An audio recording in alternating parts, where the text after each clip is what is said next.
ব্যবসায়ী পার্টনারের সঙ্গে বিরোধের জেরে এক যুবককে জোর করে বাড়ি থেকে তুলে নিয়ে গিয়ে বেধড়ক মারের অভিযোগ উঠেছে উত্তর চব্বিশ পরগনা জেলার অশোকনগরের ভুরকুন্ডা গ্রাম পঞ্চায়েত।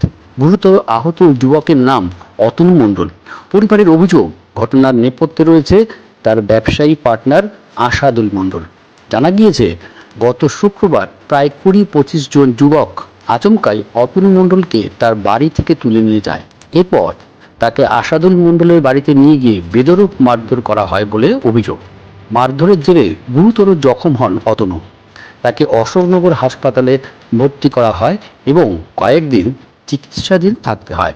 ঘটনার পর পরিবারের তরফে লিখিত অভিযোগ দায়ের করা হয়েছে অশোকনগর থানায়। অভিযোগের ভিত্তিতে তদন্ত শুরু করেছে পুলিশ।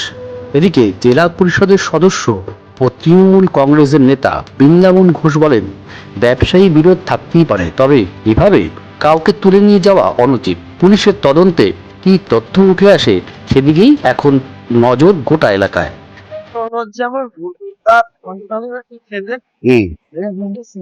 বাড়ি এর সাথে ব্যবসার পার্টনার আশাদুল মণ্ডল ছিল এবং এদের পার্টনারের মধ্যে অনেক গন্ডগোল ছিল হিসাবপত্রের। এই নিয়ে থানায় কয়েকবার বসা হয়েছে, গ্রাম পঞ্চায়েত করছি। তারপরেও ও এদের নামে আমি দেখেছি পার্টনারদের নামে ওরা একটা উকিলের চিঠি ধরিয়ে যে ওর কাছে নাকি এত টাকা পাবে।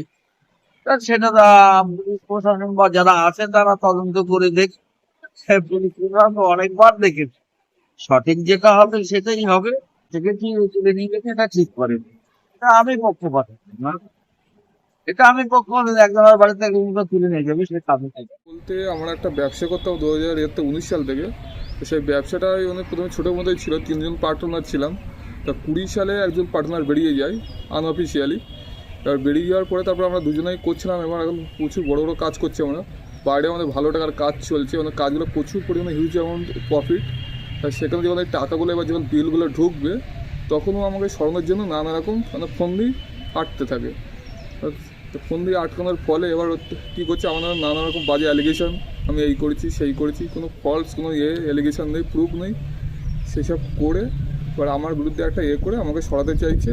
আর অনেকবার বসাবসি হয়েছে, অনেক জায়গায় বসাবসি করার পরে ও জোর জবরদস্তি সব টাকা তুলে দিচ্ছে। কে হয় ওটা? তোমার বন্ধু হয়? না, বন্ধু না, ব্যবসায়িক পার্টনার টাইপের। এইবারে হওয়ার পরে টাকা তুলে দিচ্ছে। এবার তুলে নেওয়ার ফলে যেহেতু আমার সব টাকা ওরা তুলে নিয়ে নিচ্ছে, এইবার তুলে নেওয়ার ফলে আমি এবার অ্যাডভোকেটের মাধ্যমে লিগালে নোটিশ পাঠাই। জিএমকে 15 তারিখে লিগালে নোটিশ ওদের পৌঁছেছে বাড়িতে। 16 তারিখে সকালবেলায় আমার বাড়িতে আমার উপরে অ্যাটাক, মানে আমার উপরে অ্যাটাক করার মধ্যে 25 থেকে 30টা মানে নিজের ছেলে এসে, মানে ওদের গ্রুপের ছেলে এসে সেখানে এসে আমাকে এই মারধর করতে তুলে নিয়ে গিয়ে ওখানে গিয়ে আমার উপরে অত্যাচার মারধর করা হয়। তারপর ওখানে মারতে মারতে এমন অবস্থা, কেউ কাস্তে নিয়ে এসে বলছে চোখ তুলে নেবো, কেউ বলছে হাত কেটে নেবো, পা কেটে নেবো। কি চাইছো? আমি তো লিগালিভাবে বিচারটা চাইছিলাম।